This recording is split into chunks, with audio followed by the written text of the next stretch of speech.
Kebenaran akan terus hidup sekalipun kau lenyapkan.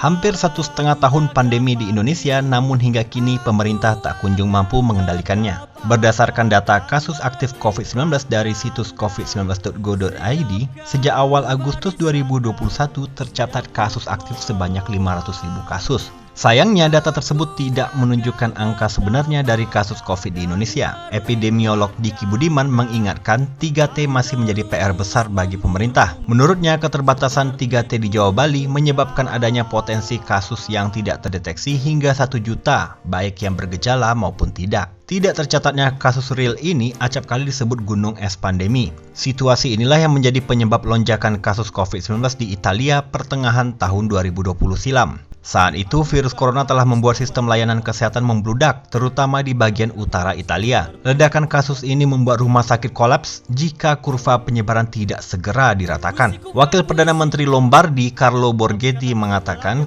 kesalahan terbesar yang mereka lakukan adalah memusatkan pasien COVID-19 pada rumah sakit besar. Ia menilai seharusnya mereka segera membangun isolasi terpusat. Dan kini kemungkinan inilah yang terjadi di Indonesia. Keduanya adalah negara yang sama-sama memiliki disparitas yang kental antara kelompok masyarakat modern dan tradisional keagamaan, sehingga perlu segregasi antara daerah modern dengan kawasan yang memiliki nilai tradisional keagamaan kental. Itulah sebabnya seluruh angka statistik COVID-19 Indonesia masih bersifat ilusi, apalagi kampanye penanganan pandemi pemerintah banyak bermain di angka statistik. Seperti kasus aktif kumulatif harian, keterisian bor RS maupun 3T yang masih menggambarkan puncak gunung es, khususnya di wilayah-wilayah yang memiliki nilai tradisional dan keagamaan kental. Ditambah lagi dengan vaskes di desa yang tak memadai, menyebabkan banyak kasus positif yang ketahuan setelah melakukan testing di perkotaan, sehingga menyebabkan angka COVID-19 lebih banyak tercatat sebagai kasus wilayah lain, bukan wilayahnya sendiri.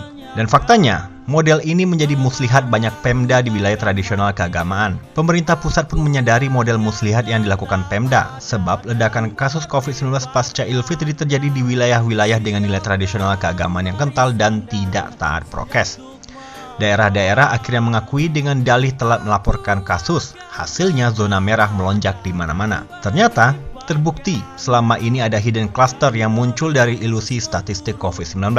Artinya, peta penanganan COVID-19 hanyalah peta buta, tidak menggambarkan kondisi real di lapangan. Tapi persoalan ilusi statistik tak hanya soal data COVID, ini juga menyangkut data vaksinasi. 22 Juli lalu, DKI Jakarta melaporkan case fatality rate atau CFR untuk Jakarta berada di sekitar angka 1,7% pada kasus orang yang belum divaksin. Sementara setelah divaksin dosis pertama, angka CFR turun menjadi 0,33% dan setelah dosis kedua menjadi 0,21%. Seandainya tidak ada ilusi angka statistik, maka angka vaksinasi sangatlah bagus. Namun kenyataannya data COVID saat ini tidak menggambarkan kondisi real, maka efektivitas vaksin pun patut dipertanyakan. Angka efektivitas vaksin mungkin hanyalah yang tercatat. Berkaca dari amburadulnya data COVID di Indonesia, maka tentu tak semua warga DKI yang positif dirawat dan tercatat oleh negara. Lalu mengapa Pemprov DKI memaksakan kampanye statistik? Apakah karena adanya kepentingan industri farmasi? Harus diingat, ini terjadi di DKI yang lumayan baik dalam melakukan testing.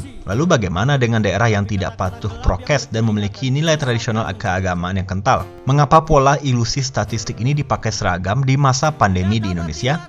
Tentu ada yang mengorganisir, bukan? Tapi pertanyaannya, siapa yang diuntungkan dari kampanye ilusi statistik ini?